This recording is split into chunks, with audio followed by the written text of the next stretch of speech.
muito bem-vindo à segunda aula desse nosso curso, onde eu estou mostrando para você as estruturas básicas do francês. Na aula anterior eu falei para você que existem 5 estruturas que estão presentes em todos os idiomas. E a gente está estudando essas 5 estruturas no francês.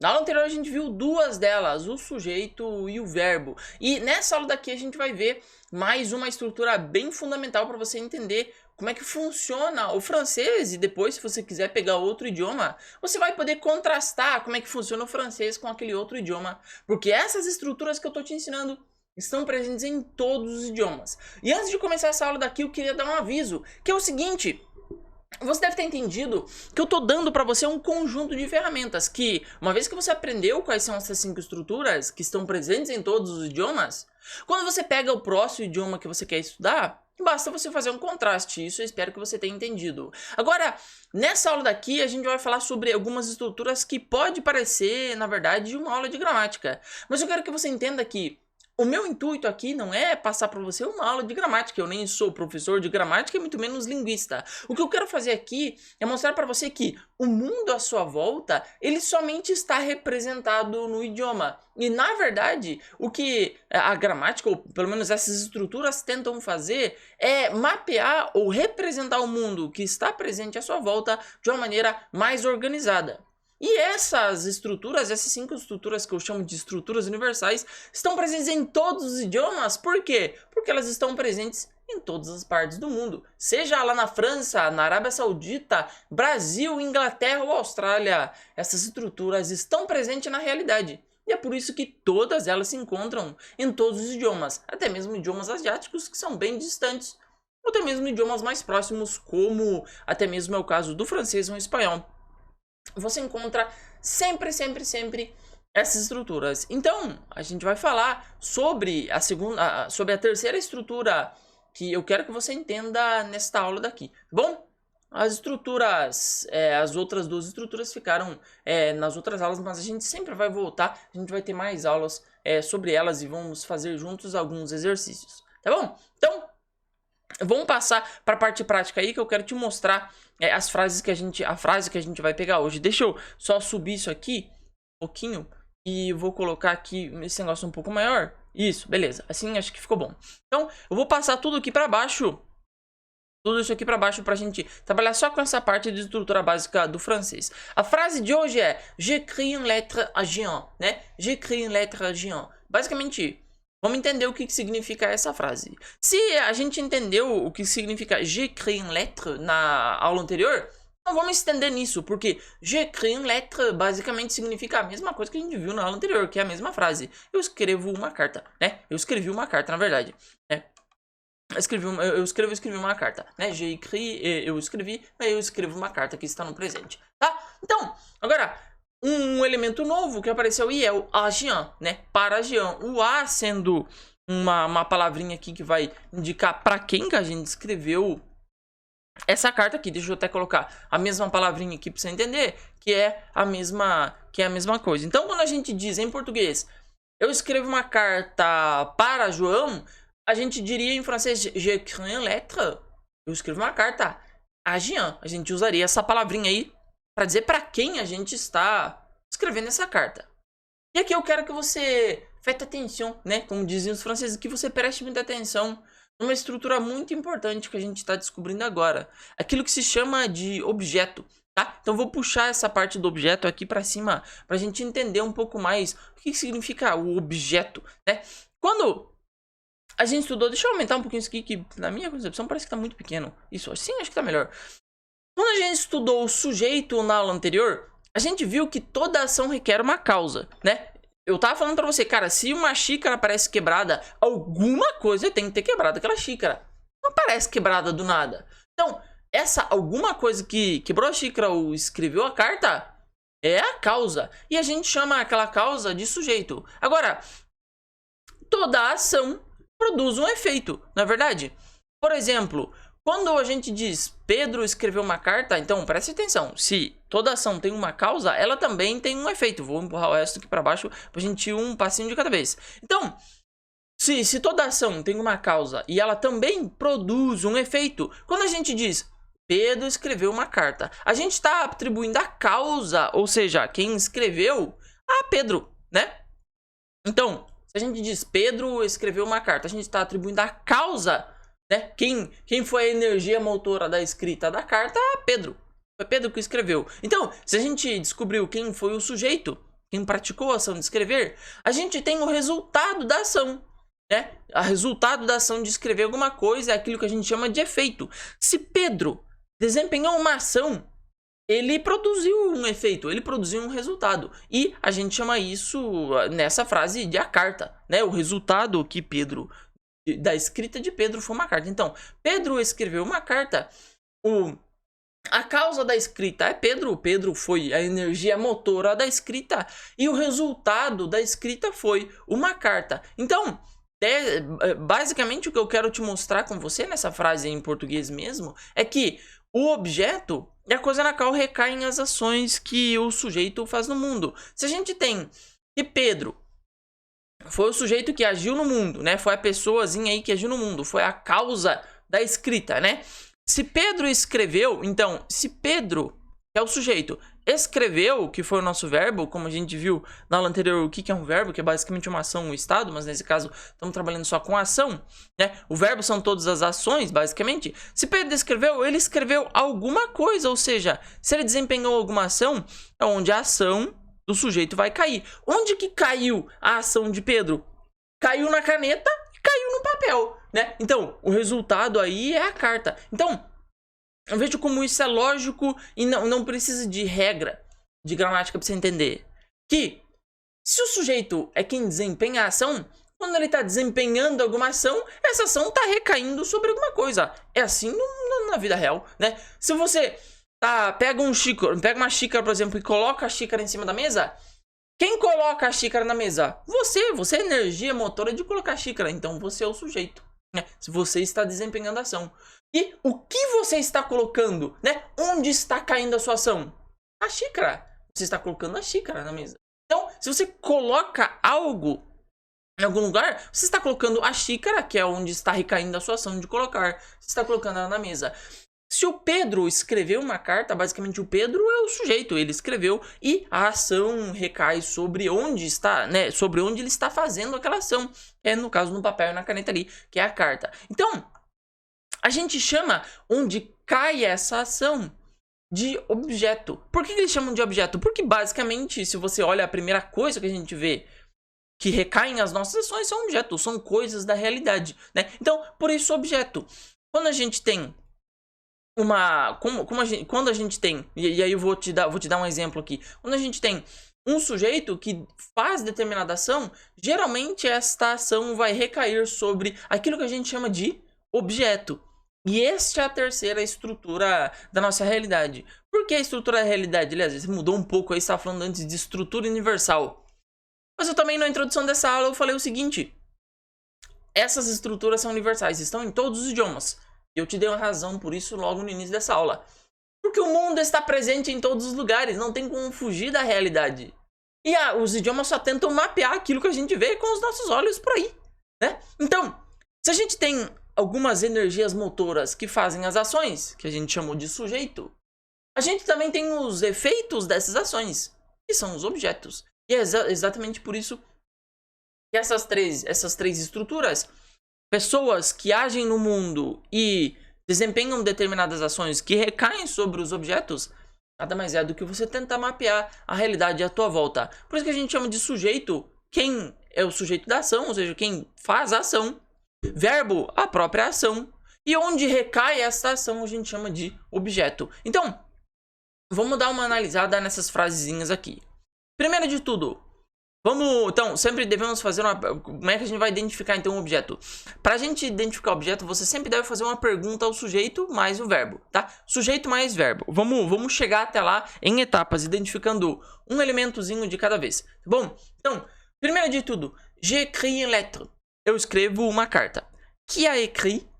Fazendo a pergunta em francês. E quer dizer, quem escreve? No caso aqui, quem escreveu? Escreveu. Quem escreveu? Qui a écrit? Je. Nesse caso aqui, j'ai écrit, né? Quem escreveu? Eu, que vai ser o sujeito. Você lembra da aula anterior, você sempre deve fazer uma pergunta ao verbo para descobrir o sujeito. E a écrit? Quem escreveu? J'écris, né? Eu escrevi. Agora, qual é o verbo, né? Qual dessas palavras dentro dessa frase aí desempenha uma ação? Écrit, né? O verbo écrire, basicamente o verbo escrever. Então, se je é o sujeito e verbo é o écrire, para que a gente descubra o objeto, a gente tem que fazer uma pergunta ao sujeito mais o verbo. Qu'est-ce que j'ai écrit? Ou seja, o que eu escrevo, né? Que eu escrevi? O que eu escrevi, né? Então, qu'est-ce que j'ai écrit? Basicamente, você está pedindo. Qu'est-ce que c'est? É uma pergunta, é uma dessas palavras do francês que você usa para fazer perguntas, né? Não vou entrar em detalhes aqui, mas porque eu estou te ensinando as estruturas básicas. Mas basicamente, quando você quer fazer uma pergunta, você coloca isso aqui na frente. Qu'est-ce que c'est, né? O que eu escrevi, né? Então, o que a gente sabe que é o sujeito, escrevi. O que eu escrevi? E a resposta disso aí é o nosso objeto. Qu'est-ce que j'ai écrit? O que eu escrevi? Uma carta, é exatamente o que está escrito aqui. O que eu escrevi? Uma carta, que é o objeto. Então, nós soubemos identificar o sujeito, que foi quem desempenhou a ação, o próprio verbo, que é a palavra que demonstra a ação. E quando você coloca sujeito mais verbo e faz uma pergunta a eles, o que você escreveu? O que você comeu? O que você comprou? O que você deu? O que você ganhou? Você vai descobrir uma resposta dessa pergunta, o objeto, que é sobre onde recai a nossa ação. E o objeto é a terceira estrutura universal que eu estou ensinando para você. Então, se você estiver anotando aí, anote aí a terceira estrutura universal. Se a primeira é o sujeito, a segunda é o verbo, a terceira é o objeto. O sujeito desempenha a ação. O verbo é uma palavra que demonstra as ações ou estados. E o terceiro, que são os objetos, é onde recai a ação que o sujeito faz no mundo. E eu te mostrei também que isso aí não tem nada de gramática ou regra por trás, que foram alguns linguistas anônimos que inventaram. É a própria estrutura da realidade se mostrando para você. E é por isso que essas três estruturas estão presentes em todos os idiomas do mundo. Pelo menos na grande maioria, aqueles que você vai aprender. Então, eu quero te mostrar mais uma coisa. E nessa aula daqui a gente vai estudar mais uma frasezinha. Que a frasezinha é o seguinte: le je vole, né? Que basicamente significa o que a gente vai entender agora, entendendo a nossa frase. Primeiro de tudo, o que significa l'oiseau, né? L'oiseau significa basicamente o pássaro, tá bom? Um pássaro, tá? L'oiseau, um pássaro, tá bom? Basicamente isso. L'oiseau é pássaro, o le aí, ele tá somente introduzindo a primeira palavra, tá bom? L'oiseau, pássaro. Vol, né? O que significa vol? Vol significa voar. Então, l'oiseau vol, basicamente você está falando o pássaro voa. Agora, olha que interessante e que diferente é essa frase. A frase anterior que a gente tinha. Vamos, antes de entrar nessa parte aqui, eu quero te perguntar o seguinte. Quando você lê uma frase dessa aqui, você imediatamente percebe que o sentido dela completo tá aqui. Você não precisa de mais nada, né? Agora, se eu dissesse, então, se eu falar essa seguinte frase em português: o pássaro voa. Isso é ótimo, né? Pássaro voa. Tá ótimo, você não vai me pedir mais nada. O sentido dela, na sua própria cabeça, ela está completo, o sentido está fechado. Agora, se eu dissesse o seguinte: eu escrevi para você, e deixasse no ar assim, ou eu escrevi, que é a mesma frase que a gente tava falando até aqui, né? J'écris, né? Eu escrevo no caso aqui. Eu escrevi, eu vou colocar no passado. Eu escrevi, j'ai écrit. Eu escrevi. Aí você pode olhar pra mim. Tá bom, eu escrevi, mas tu escreveu o quê? Né? Você vai, na tua cabeça, tu vai ficar pensando: falta alguma coisa aí nessa frase. E é exatamente isso que eu quero te mostrar. Que existem algumas diferenças entre os verbos. E aí, a gente vai estudar agora os dois tipos de verbo, para complementar uma das estruturas universais que a gente já estudou, que foi a estrutura universal do verbo. A gente já estudou o sujeito, o verbo e o objeto. Agora eu vou voltar um pouco no verbo, para que a gente complemente aquele estudo sobre o verbo. E vai ser sempre assim. Eu sempre vou voltar em alguma dessas estruturas para dar uma melhorada aí, para que a gente se aproxime dessa estrutura da maneira mais completa e mais fácil possível.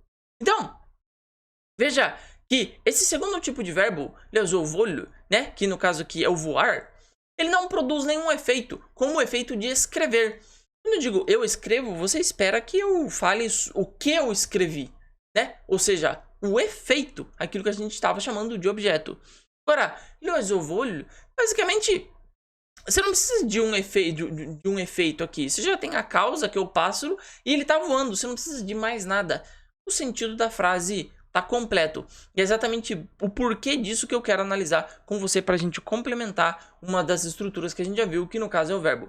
Agora, diferente de antes, a gente não se pergunta, o pássaro voa o quê? Ou até mesmo uma frase que fica bem estranha no francês, que esqueci que eu vou, né? O que o pássaro voa? Não existe esse tipo de pergunta. Você não precisa fazer esse tipo de pergunta porque o sentido tá completo. A gente simplesmente pergunta qui a volé, ou seja, quem voou. Se você pergunta qui a volé, ou seja, descobrimos o verbo aqui, l'oiseau vole, né? Se l'oiseau é o pássaro, você faz uma pergunta somente ao verbo para descobrir quem é o sujeito. Qui a volé, né? Quem voou? Bom, um pássaro. Então, o sujeito e verbo, acabou.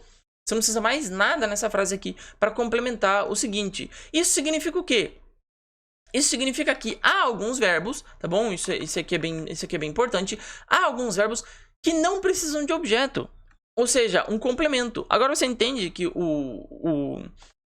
a terceira estrutura universal que eu estou te mostrando aqui, que a gente chamou de objeto, né? Que em francês se chama de l'objet. Basicamente, essa estrutura aí é um complemento da frase. É um complemento de um verbo que exprime uma ação. Agora, se a gente diz j'écris une lettre, há verbos que precisam sim de objetos. Ou seja, significa que há alguns verbos que sim precisam de objeto. Por exemplo, j'écris une lettre, né? Eu escrevi uma carta.